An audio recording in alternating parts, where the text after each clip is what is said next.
안녕하세요. 달부살입니다. 전생 상담 중에서 가장 많은 상담 신청은 단연 부모 자식 간의 전생이거나 부부 간의 전생일 텐데요. 오늘은 부부의 전생을 보았던 사례 중 하나를 올려드리려고 합니다. 오늘 제가 보았던 전생 중에 부부는 두 번의 생에서 모녀간으로 살았었는데요. 어머니는 슬하에 몇 명의 자녀를 낳고 남편과 사별을 하여 형편이 매우 어렵게 살아가던 중이었습니다. 위로 큰 딸내미가 장성하여 시집갈 나이가 되자 재산이 많은 집에 어머니는 딸을 시집 보내기로 합니다. 그렇게 어려운 집안을 일으키기 위해 재산가에게 시집을 갔던 장녀는 그 생에서 아들 하나를 낳아서 키우다가 아들이 12서너 살쯤 되었을 때 하나 있던 아들을 저 세상으로 떠나보내게 되고 슬하의 아이는 다시 없었습니다.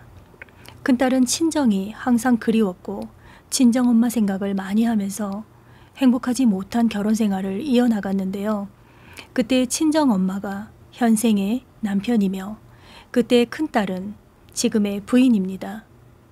이번에는 또 다른 전생 속의 인연을 이야기해 드리겠습니다. 이 생에서도 부부는 모녀간이었습니다. 어머니는 남편을 일찍 떠나보내고 딸과 단둘이 의지하며 살고 있었습니다. 아버지 없이 별로 보잘것없이 살아가던 이 집안에 어느 날 재력과 학식을 갖춘 집안에서 혼처가 들어오게 되었고 어머니는 하나밖에 없는 애틋한 딸을 시집 보내고 혼자 살아갈 자신이 없었으면서도 내세울 것 없는 집안에 이런 혼처는 두 번 다시 없을 것만 같았습니다. 딸은 엄마를 홀로 두고 결혼하고 싶지가 않았습니다. 그리고 낯선 집안에 들어가서 사는 것도 용기가 나질 않았는데 엄마는 이러다가는 딸을 처녀로 늙게 할까봐 걱정이 되셔서 이 혼처를 놓쳐버릴 수가 없었습니다. 그리고 이 정도의 집안이라면 딸이 고생을 안 하고 살 수 있을 것만 같았습니다. 끝내 엄마의 설득에 못 이겨 딸은 하기 싫은 결혼을 억지로 하게 되었는데요. 막상 시집을 가보니 남자는 그다지 부유하지도 않았고 의처증이 너무 심한 폭군이었습니다. 그리고 친정으로 보내는 서신조차 남편이 보는 앞에서 남편이 허락하는 내용만 보낼 수가 있었습니다. 딸은 그 생에 삶이 무척 불행했습니다. 남편의 심한 구속과 통제에 너무나 숨이 막히고 답답해서 울면서 살았습니다. 그리고 날마다 홀로 계신 친정엄마를 그리워하며 힘든 생을 살았는데요.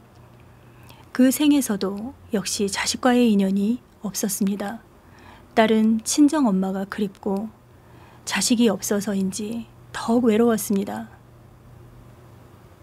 그렇게 그 생에서 서로를 그리워하고 안부를 궁금해하던 엄마와 딸은 이번 생에서 부부로 다시 만났습니다.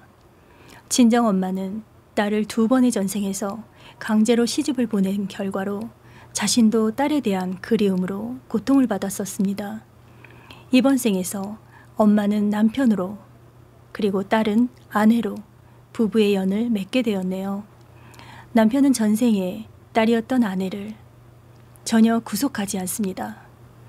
이번 생에는 전생 딸의 환생인 아내에게 완전한 자유를 주고 싶어 왔습니다. 하지만 아내는 다른 집 남편들 같지 않게 아내를 너무 풀어놔주고 무관심한 남편이 아내에게 도무지 왜 그러는지 궁금해서 저에게 전생 상담을 신청하셨다고 합니다.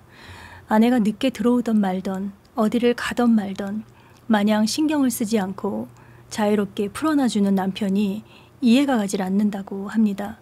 남편의 무관심이 무척 서운했었고 지금도 그 서운한 마음은 여전하지만 전생을 듣고 보니 이해가 가신다고 하시더라고요.